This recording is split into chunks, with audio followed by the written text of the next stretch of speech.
Hello and welcome back. This is Dawn with another video for PinkFresh Studios. So today I'm going to show you two very simple cards using very minimal color. So we're going to do a monochromatic look. This is great if you don't have a lot of ink colors. You can still get beautiful, gorgeous, elegant results. So I got this idea from the cards that I actually created for the blog hop for PinkFresh. So here you can see I created these two cards using the Blooming Arch stamp and stencils, and I just used two colors of ink. I used Blue Jay and Sapphire, and this gave me this beautiful, almost like the delicate china look, and I absolutely fell in love with this. The garden party die there, the big bold flowers, actually contrasted so beautifully with those delicate florals. So I wasn't quite done visiting this, and I wanted to try this look but with some different products. And there are lots of stamp sets from PinkFresh that this will work beautifully with. Today we're going to use the Kindness in Bloom stamp set, and I'm going to be using again that Blue Jay and Sapphire ink. So I've already loaded this up in my MISC, and I'm going to stamp it first in Blue Jay ink. So this is my lighter of the two, but just like I want some variation in my ink blending, I also want some variation in my outline. So I'm going to go ahead and ink the whole thing up with Blue Jay, stamp that down, and then I'm going to add a little bit of the Sapphire ink here and there, and that's going to create some darker areas of my stamping, but it's going to give me a good mix of the lighter and then the darker. It's such a subtle difference, but trust me, it does make a difference. So here we go. We'll go ahead and stamp that down again, and now I've got my outline done. Now I know that I'm going to need at least 2 sets of these. So I'm going to go ahead and do multiple panels, and that way when I go to do my ink blending, I have all of my panels and I can just do all of my ink blending at once. Speaking of ink blending, it's time to go ahead and take care of that. So I've grabbed that Kindness in Bloom stencil. Now here you can see on the back that this is very irregular ink blending. The stencils are not meant to cover the entire area. So there's some white space left in the images when you're done. This is actually very, very forgiving. If you misalign your stencil a little bit, it's not going to matter because there's whole areas of the stencil that don't have color on them. And you'll see exactly what I mean here when we're done. So if you struggle with stencils and lining things up, this is a very forgiving one because it has more of an artistic, almost abstract look to the way that the color is added through the stencil. So speaking of, there are only 3 stencils in this set, which is another reason why it's a great one for beginner stenciling, or if you have problem stenciling, you know, if it's something that you struggle with. It's a good kind of transition set into larger layering sets. So definitely one that you should check out if you are intimidated by layering stencils or you haven't quite been bit by the bug yet. So here you can see I've just done that first layer, and I've done a very light layer. Here I'm checking to see if I want to add a little bit more color. And I do, because this one stencil here is the only stencil for the leaves. So if I colored it all flat one color, which you can and it would look great, it's not going to give me the same look as that fine china. I want some blends of lighter blue and darker blue. And since I don't have a second stencil for the leaves here, I'm going to go ahead and achieve that lighter and darker mix manually. So in some areas of the openings of the stencil here, I'm going to come in and add a little bit of that sapphire, and I'm just going to darken up some areas while leaving some areas that lighter Blue Jay. Now for the second stencil, I'm going to go ahead and do this one all in the Blue Jay. But again, I'm going to ink it a little unevenly. In some areas, I'm going to use a lighter hand and apply less ink so I get a very light blue. And then in some areas, I am going to apply it a little bit heavier so that I get that, I want to say a mid-tone. So in my resulting image, I will have kind of like a lighter blue, a mid-tone blue, and then a darker shadow blue. So here we go, just very, very simple stencil here. Add that little bit of color, and again add a little bit of variation, so I've got some light and some dark. And then it's time to move on to the third stencil. So at any time you can always pull the stencil back, hold it in place with one finger, and then check your progress, and if need be you can just lay that stencil back down and keep stenciling. So now for this third stencil, I'm going to come in and do all sapphire. And this I am going to put the heaviest color. When I do this technique, I do like to work from light to dark. So each stencil I will get progressively darker with my color. And again, that just ensures that I have a good mix of lights, mids, and darks. So with that last layer done, I can go ahead and put this one off to the side, and then I can work on my next panel. So I'll just go ahead and lay down the next one, and I will repeat this process again. Like I said, this one goes very, very quickly because there are only 3 stencil layers. All right, so once all of those are done, then I'm gonna go ahead and cut out all of my images using the Kindness in Bloom coordinating die. So I'll just line that up, tape it into place, and then send it through my die cut machine. All right, so that's going to give me this little pile of florals here to build my card with. And then I've also taken that die and cut it from some matte gold foil cardstock, and I'm going to create almost like a little drop shadow. So I'm going to glue the foil to the back of each flower, but I don't want to do that just yet. First, I'm going to go ahead and just kind of experiment and see what I want to create. So my first thought was to create an all over background pattern. Again, I mentioned that this reminded me of that blue and white bone china. I'm not going to try to pronounce the word. I will butcher it. I just know it starts with a CH. It's a style. I'm not even going to try to say it because no, not even. But if you're familiar, you know exactly what I'm talking about. And there's different styles. So the arch in bloom, the blooming arch, I think it was blooming arch. That particular one has all of the trellis ironwork, and so it's very dainty and detailed, and that reminds me of one type of that china. But then these bolder, more stylized florals here, they also remind me of another type of that china that I've seen done in the same color scheme. So of course, an all over random tossed pattern here was on the agenda.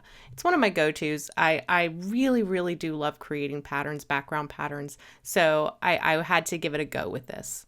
So I'm going to go ahead and lay out how I want this to end up in the end. I'm distributing my flowers evenly. So I want to make sure that I don't have all of my flowers in one corner and then just a bunch of leaves in the other. So you can see I'm laying down a big flower at the top left. I've balanced that with another one of that large flower there in the bottom right. And then I'm going to, continue that thought process. So if I put this small flower here in between the large flowers, then I want to balance that by adding another small flower on the other side. So I just want to make sure that I'm balancing it with flower type and flower size and making sure that they're evenly distributed around the pattern. Once I was happy with my pattern, I'm going to go ahead and start creating that little gold drop shadow there. So I'm going to pick up each element one at a time. I'm going to adhere them to the gold drop shadow there, and then I'm going to adhere that into place. So I can do all of it right now, and that way I don't have to redo the pattern. So if I just pick them up one at a time, adhere the gold to the background, and then adhere that piece to the card front, then I know that my pattern is going to stay exactly the same. Once I've got everything glued into place, I trimmed off anything that was hanging over the edges, and now I have this very simple yet elegant background panel to work with. And I wanted to keep in that elegant vein, so I pulled out the new Dotted Fancy Frames die, and I'm using the 2 smallest dies here in the set. And I die cut one from that matte gold foil cardstock and another one from white. For the sentiment, I grabbed the Here For You sentiments. Absolutely love the font in this. Again, timeless, classic. Covers a wide variety of occasions, just a really good one. So I'm going to stamp that in PinkFresh's Detail Black ink here, right on that white label. Then I'm going to adhere that on top of that matte gold foil cardstock. This is going to give it a nice little frame there, and it's going to complement the gold drop shadow on the florals. Using a little bit of foam tape, we're going to adhere that directly to the middle of the cardstock. So I'm going to line that up on my grid mat, and then I'm just looking at that top point and making sure that it's centered with that center line, and there we go. Now, I want to add a little something extra. This is a very simple card. So I pulled out the gold dust gems here, and I'm going to sprinkle them in between all the gaps of the florals here. This is just going to fill in some of that white space and then add a little bit of bling. Once I had them all in place, I can just use a little liquid adhesive to adhere each one down. And this actually went super, super quick. I think gluing these down took me 3 minutes. So it looks tedious, but it goes really quickly. And that is pretty much going to finish up this card. Now I did have a couple of those little floral pieces left over, so let's go ahead and jump right into the next card. All right, so here's these leftover floral pieces I have, and I wanted to create a textured background. So I'm using the Charming Stitched Florals press plate here, and I'm gonna go ahead and run that through my die cut machine. And this creates this gorgeous pierced floral pattern in the background. So subtle, yet so impactful. Now for our focal point here, I'm gonna use the, what is this one? This is the fancy rectangle frame. And we're going to cut the middle-sized one from that matte gold foil.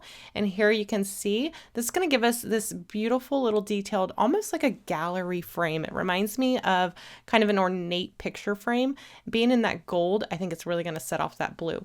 Now the center area here, it will also cuts out that little rectangle. I had cut one out of white earlier, so I'm just going to use that piece to inset back in there to give us a nice clean background.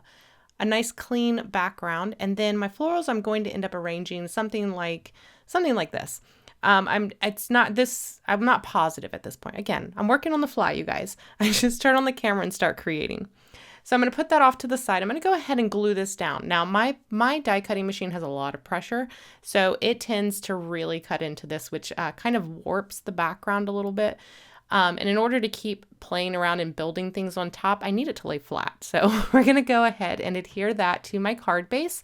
And then I like to use a bone folder to burnish these into place. Anytime I have something that's a little warped, using liquid adhesive and then using your bone folder to really burnish that to the surface helps to get even coverage and helps it to adhere really well. Then I'm going to put it under my MISC while it completely dries. Now, my frame here was a little bit, I don't want to say flimsy, but I mean, for lack of a better word, it was a little flimsy. So the white frame that I had cut earlier, I'm going to go ahead and adhere that to the back. And this is just going to give it just a little bit more stability. Now, normally I would not adhere white to the back of gold. However, I'm going to be putting this on a white background and my little rectangle there on the inside is white. So it's not going to be a big deal. Even if it's not perfectly lined up, it's okay. It's white on white, so it's not going to show up.